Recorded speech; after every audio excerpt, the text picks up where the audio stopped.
pessoal, estamos de volta, nosso segundo bloco sobre direito das sucessões. Vamos falar agora um pouquinho sobre a cessão de direitos hereditários, que é aquele negócio jurídico pelo qual um herdeiro pode dispor da herança, ou seja, da sucessão ainda aberta, que é aquele quinhão uno e indivisível, por meio de um negócio jurídico que pode ser gratuito ou oneroso, tá? O Código Civil de 2002 prevê expressamente o direito de cessão de direitos hereditários e ele coloca condições para que esse negócio seja válido e também para que esse negócio não contenha nenhuma ilicitude, nenhuma ilegalidade, tá? Em primeiro lugar, e isso é importante de esclarecer, a cessão hereditária, seja ela gratuita ou onerosa, ela precisa ocorrer após a abertura da sucessão. Ou seja, ela tem que acontecer depois da morte do autor da herança. Por quê? Porque o artigo 426 do Código Civil, ele prevê o pacta corvina, a proibição da pacta corvina, ou seja, a proibição de celebrar negócios jurídicos com herança de pessoa viva, né? E é por isso mesmo que é somente a partir da abertura da sucessão que o herdeiro poderá negociar, poderá ceder a sua herança para outra pessoa, que pode ser outro herdeiro ou um terceiro estranho à sucessão, e essa pessoa, então, chamada de cessionária, vai poder tomar posse do seu quinhão no momento da partilha final, né? Então, ela vai precisar se habilitar no inventário para depois, na partilha, tomar posse também do seu quinhão. Tá? Nós vamos aprofundar daqui a pouquinho quais são as modalidades, quais são as espécies de cessão e as particularidades de uma e de outra. O segundo elemento obrigatório que eu quero destacar para vocês é que a cessão, ela seja a cessão gratuita, ou seja, a cessão onerosa, ela deverá ser praticada por meio de instrumento público, ou seja, precisa se fazer no tabelionato, ela precisa ser feita por escritura pública, sob pena de nulidade. Como eu havia adiantado para vocês, nós temos a cessão de direitos hereditários gratuita e temos a cessão de direitos hereditários onerosa. A cessão de direitos hereditários gratuita, ela se assemelha ao contrato de doação. Por isso, ela é regida, inclusive, pelas normas do contrato de doação, porque ela é uma doação. Eu estou doando o meu quinhão hereditário para alguém, que pode ser outro herdeiro, como também pode ser uma terceira pessoa estranha à sucessão. Enquanto que a cessão de direitos hereditários onerosa, ela é um contrato de compra e venda, porque pela cessão de direitos hereditários onerosa, eu estou vendendo um quinhão hereditário. Eu vou falar primeiro sobre a cessão gratuita, para vocês compreenderem depois a diferença para a cessão onerosa. Na cessão gratuita, eu estou fazendo uma doação. Então, por instrumento público, né, por meio de escritura pública, eu dou o meu quinhão hereditário para uma terceira pessoa, ou para outro herdeiro, ou para outros herdeiros. Se eu, entretanto, faço uma cessão de direitos hereditários, uma doação pura e simples, sem encargo, sem condição, sem absolutamente nada, para todos os demais herdeiros, pode, na verdade, ser interpretado como uma renúncia abdicativa, tá? Perdão, a renúncia translativa. A renúncia abdicativa é aquela que eu simplesmente abro mão e os bens voltam para o monte mor. Então, pode ser que a cessão de direitos hereditários, quando ela for gratuita, pura e simples, e for feita em benefício de todos os demais herdeiros, seja, na verdade, entendida como uma renúncia translativa e, portanto, eu não precisarei pagar o imposto de transmissão. Diferente da cessão de direitos hereditários gratuita, em que eu faço uma doação para um terceiro para o outro herdeiro. Nesse caso, a transmissão, a incidência de imposto de transmissão, tá? Agora, vamos falar da cessão de direitos hereditários onerosa. Porque a cessão de direitos hereditários onerosa, ela é uma compra e venda. E por ser uma compra e venda, incide o imposto de transmissão. Então, só tem que se ter cuidado sobre isso, tá? Por ser uma compra e venda, os demais herdeiros têm direito de preferência, assim como tem lá nas relações locatícias. Então, se eu quero vender o meu quinhão hereditário, eu preciso primeiro oferecer para os demais herdeiros. E essa oferta, ela tem que ser pelo mesmo preço e condições que eu estou fazendo para a eventual terceira pessoa. Se um herdeiro quiser, ele deverá, então, depositar o preço correspondente. Se vários herdeiros quiserem, não há um leilão aqui de qual leva primeiro. Então, se vários herdeiros querem, vai se dividir aquele quinhão em tantos herdeiros quantos estiverem interessados e cada um pagará uma parte proporcional. Se nenhum herdeiro quiser exercer o seu direito de preferência, eu posso vender para pessoas estranhas à sucessão, ou seja, para terceiras pessoas. Todos esses movimentos por meio de escritura pública, gente. É uma questão de validade, é um requisito de validade, tá? Agora imaginem a situação em que eu ofereço para a terceira pessoa, vendo para a terceira pessoa, sem notificar previamente a sucessão. Nesse caso, os herdeiros ou o herdeiro que tinha interesse na sucessão, que tinha interesse naquele quinhão hereditário cedido e que não teve o direito de manifestar a sua vontade, ele pode informar ao juiz, né? Porque aí nesse caso vai haver uma anulação, ele comunica ao juiz, né, sobre seu interesse, tá? Para que, depositando o preço, ele tenha para si aquele quinhão hereditário, tá? Se são vários os coherdeiros que devem exercer ou têm o direito de exercer essa preferência, vai se distribuir o quinhão cedido na proporção das respectivas quotas hereditárias, tá? Então, eu anulo aquela cessão hereditária feita a terceiro em razão de não ter observado o direito de preferência, tá? Dois elementos ainda que eu quero destacar da cessão de direitos hereditários para vocês. Em primeiro lugar, como a herança ela é um todo unitário, ou seja, ela é considerada um bem imóvel e indivisível para fins legais, eu não posso fazer cessão de direitos hereditários sobre bens singularmente considerados. Eu preciso fazer sobre o meu quinhão, é uma parte ideal da herança.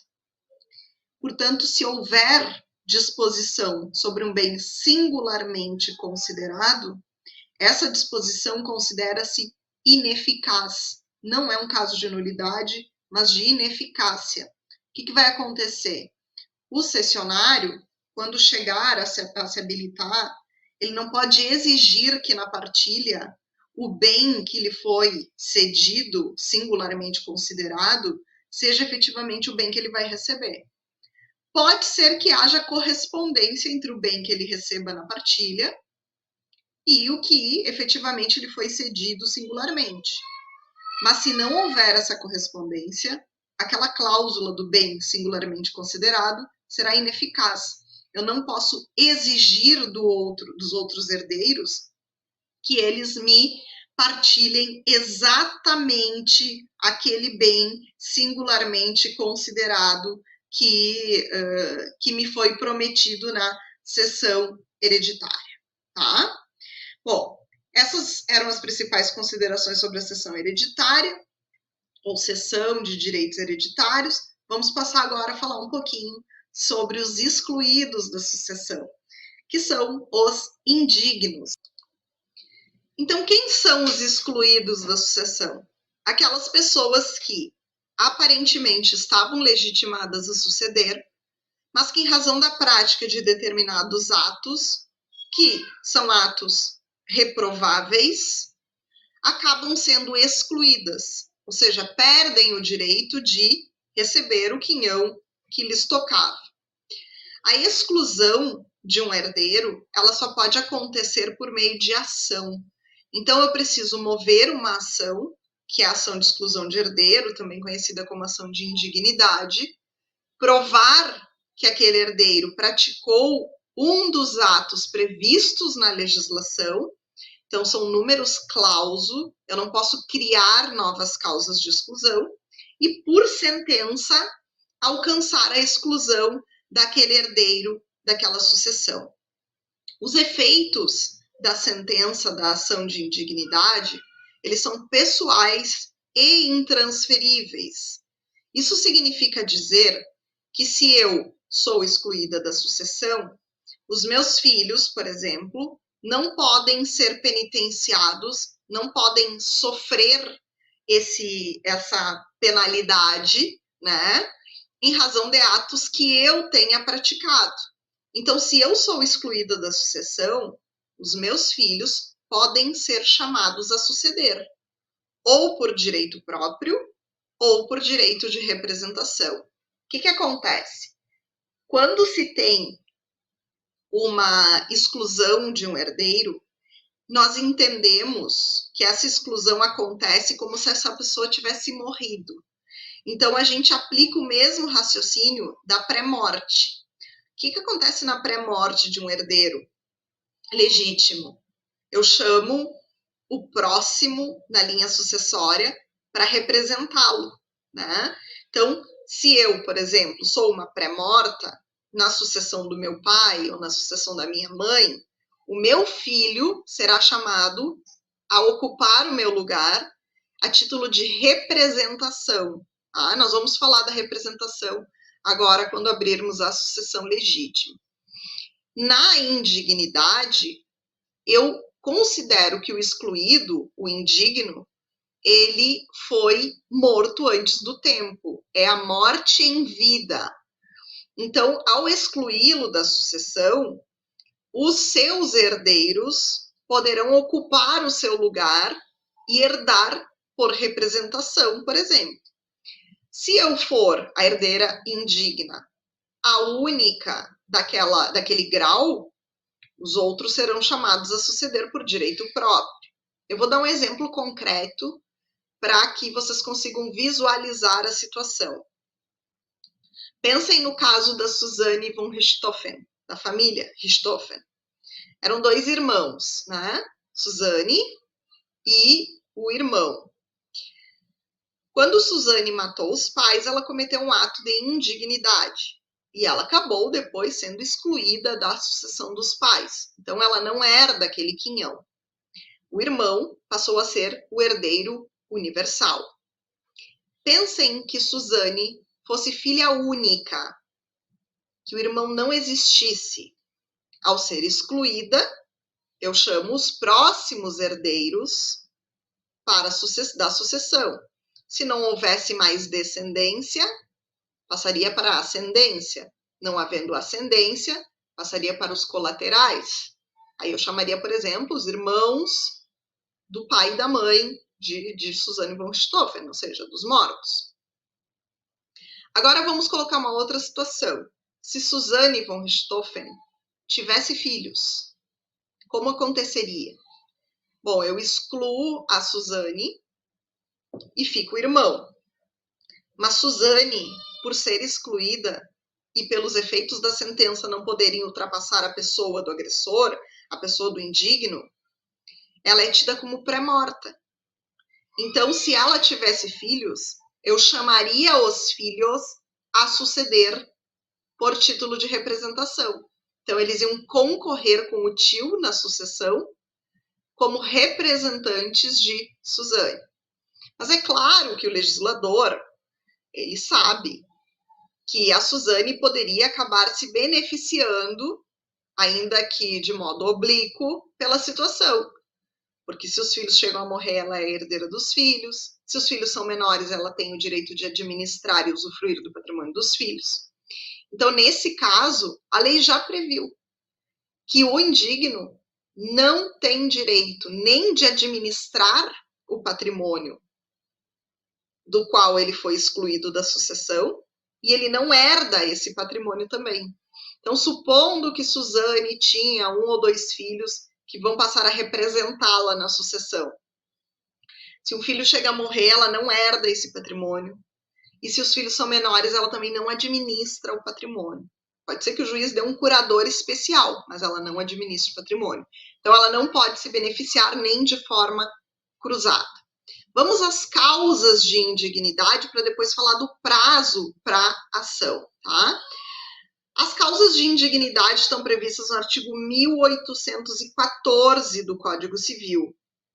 E são elas: são excluídos da sucessão os herdeiros ou legatários que houverem sido autores, coautores ou partícipes de homicídio doloso ou tentativa deste, contra a pessoa de cuja sucessão se tratar, seu cônjuge, companheiro, ascendente ou descendente.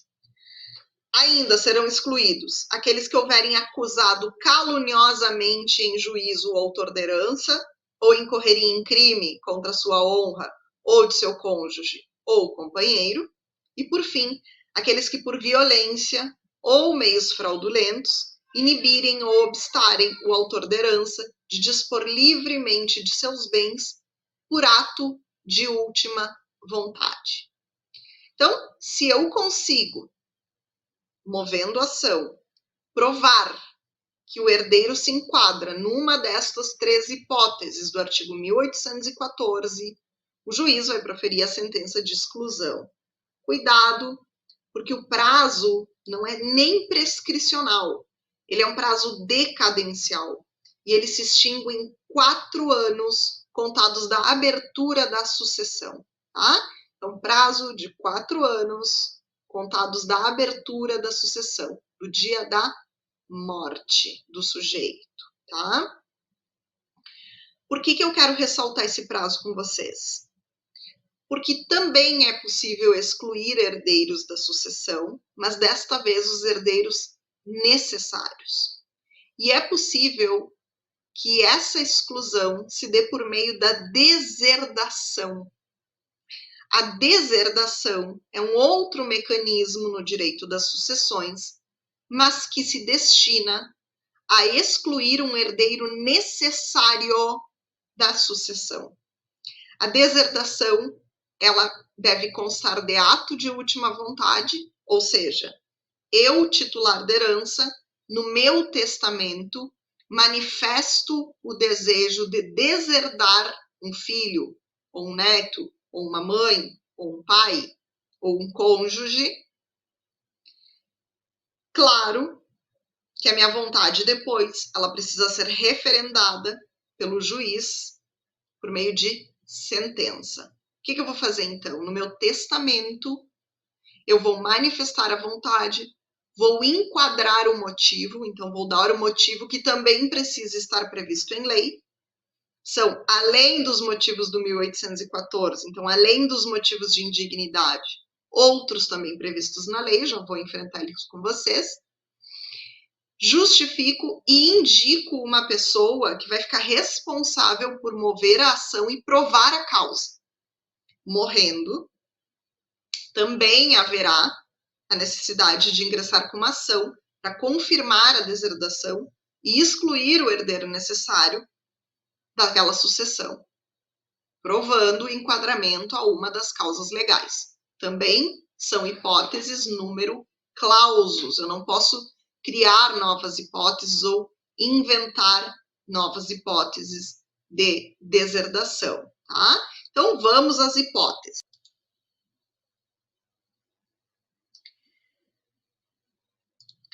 Então, além das hipóteses previstas no 1814, a injúria grave pode ser causa de deserdação dos descendentes pelos seus ascendentes, a ofensa física e manter relações ilícitas com a madrasta ou com o padrasto.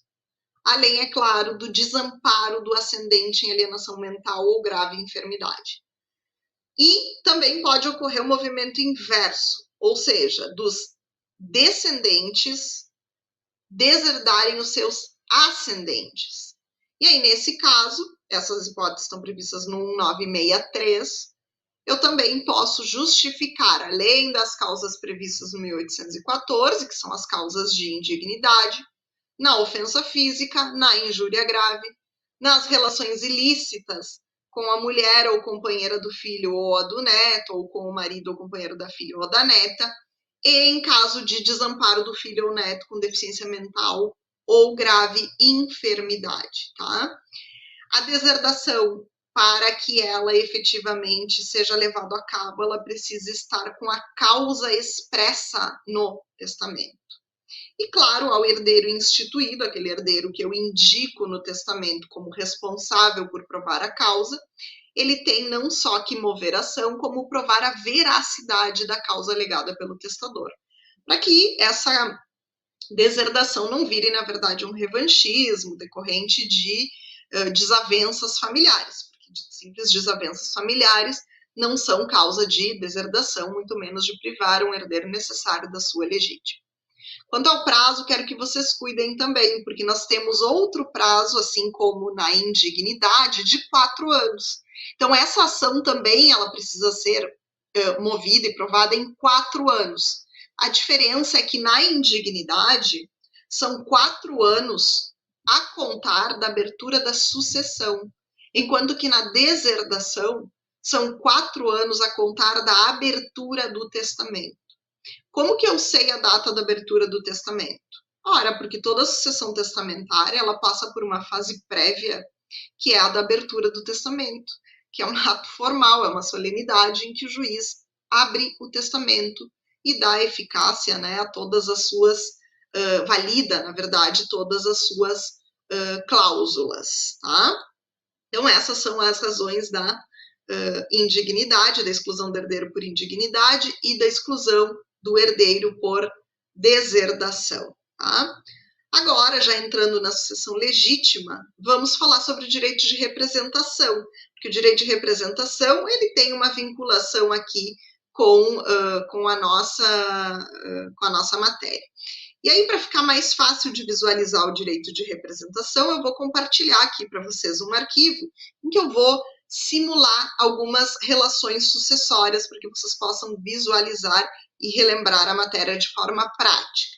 Direito das sucessões em prova, quando cai representação ou quando cai ordem de vocação hereditária, é bom desenhar. Essa é uma dica que eu sempre dou. Desenhem ali os bonequinhos, desenhem os quadradinhos e simulem para que vocês consigam visualizar se há direito de representação, se não há e assim por diante, tá? Então vamos lá. O que é o direito de representação? O direito de representação é quando eu chamo a suceder alguém que é herdeiro de um pré-morto. Então, quando é que ocorre a pré-morte, em primeiro lugar? Quando alguém que morre antes do tempo, né, inverte o ciclo natural da vida. Porque o ciclo natural da vida é os mais novos morrerem depois dos mais velhos. Então, os descendentes morrerem depois dos ascendentes e assim por diante. Vez ou outra, essa ordem é invertida. E acaba, então, que os pais viram herdeiros dos filhos e assim por diante. O direito de representação, ele existe para não deixar buracos na linha sucessória. Então, por exemplo, né, eu tenho um pai e uma mãe, 3 filhos. E esses filhos têm outros filhos, ou seja, existem netos. A gente sabe que a sucessão se defere grau a grau, grau por grau. O mais próximo exclui o mais remoto. Então, se eu tenho filhos, os meus herdeiros são os meus filhos, né? Na falta dos filhos, os netos, e assim por diante. Mas pode acontecer, então, se eu tenho 3 filhos, de um deles falecer antes de mim. Então, eu vou chamar para ocupar o lugar desse meu filho os seus herdeiros, os próximos na linha sucessória, que vão subir a título de representação. Se, por exemplo, eu tenho 3 netos, filhos do filho pré-morto, esses 3 netos vão ocupar um único lugar. Agora, vamos ao desenho para que vocês possam visualizar a situação. Eu não sou ótima em desenho, muito menos em Word, né, gente? Mas vou tentar me esforçar aqui para vocês, tá? Então, vamos lá. Temos aqui, fazer aqui uma família bem comum, né? Temos uma família aqui bem comum, com 3 filhas, sendo que aqui temos os netos, tá? Aqui mais um, vou botar aqui uma família que se reproduz bastante. E aí vamos dizer que morre este pai e esta filha é pré-morta. Vou botar aqui, ó, pré-morta, tá? Neste caso, como é que vai funcionar esta sucessão, né? Quem é que vai ser chamado a suceder? A mãe, que pode ser meeira e herdeira, filho A, filha B e netos, filhos da pré-morta. Esses netos vão fazer o quê? Eles vão subir um grau para substituir, para representar a sua mãe, tá? É assim que funciona, então. Como é que eles vão herdar? Como é que esses dois netos aqui vão herdar? Vão herdar do seguinte modo, ó. Vou fazer aqui uma simulação, tá? Então, 1/3 para a filha A, 1/3 para a filha B e 1/3 que pertencia à filha, a terceira filha pré-morta, vai ser dividida entre os dois netos. Portanto, cada um vai receber 1/6. Tá? Simples assim. Então, esse é o direito de representação. Eles herdam por direito de representação. Outra situação em que há direito de representação, tá? Vamos aqui limpar a nossa tela. Vamos colocar outra situação de direito de representação aqui. Temos 1, 2, 3, 4 pessoas, 4 irmãos. Aqui eu estou desenhando os irmãos. Então, não há ascendência, não há cônjuges, e aqui há sobrinhos. Tá? Então, temos 4 irmãos, 3 sobrinhos. E aí, imaginem que esta pessoa morre, este irmão morre. E aí, como não há ascendência, não há descendência, não há cônjuge nem companheiro, eu vou chamar os colaterais para herdar, né? Chamo os colaterais para herdar. Beleza, chamei os colaterais. São todos irmãos bilaterais. Mas vamos supor que esta irmã seja também pré-morta. Quem é que eu vou chamar a herdar? A irmã viva, o irmão vivo e os sobrinhos filhos da irmã pré-morta, que vão herdar por direito de representação. Então, eles são, vou colocar aqui, representantes, tá? Como vai ficar dividida essa sucessão, então? Vamos até mudar a cor. Vai ficar 1/3 para a irmã 1, 1/3 para o irmão 2, e 1/3 que era da irmã pré-morta, eu vou dividir entre os sobrinhos. 1/6 para cada um destes irmãos, tá? Essas, gente, são as duas hipóteses que nós temos de sucessão por representação. Então, a sucessão por representação, ela ocorre na linha descendente, vão subindo para representar infinitamente, e na colateral, limitada aos filhos dos meus irmãos. Então, os meus sobrinhos podem representar os meus irmãos na minha sucessão. E só. Na linha ascendente, não tem direito de representação. Então, se os meus herdeiros seriam a minha mãe e o meu pai, e a minha mãe é pré-morta, minha mãe morreu antes de mim, meu pai vai herdar sozinho, eu não vou chamar os meus avós maternos, tá? Então, na linha descendente e na colateral, limitado aos filhos dos meus irmãos, ou seja, os meus sobrinhos. Agora, quando a gente estudar a ordem de vocação hereditária, começar a estudar a ordem de vocação hereditária, que vai se estender nos 2 próximos blocos, a gente vai estudar bem a diferença entre a sucessão entre irmãos unilaterais e bilaterais, sobrinhos unilaterais e bilaterais. Eu vou retomar um pouquinho da representação, só para que vocês não errem eventual cálculo, tá? Encerramos assim, então, este bloco agora e já voltamos com a ordem de vocação hereditária.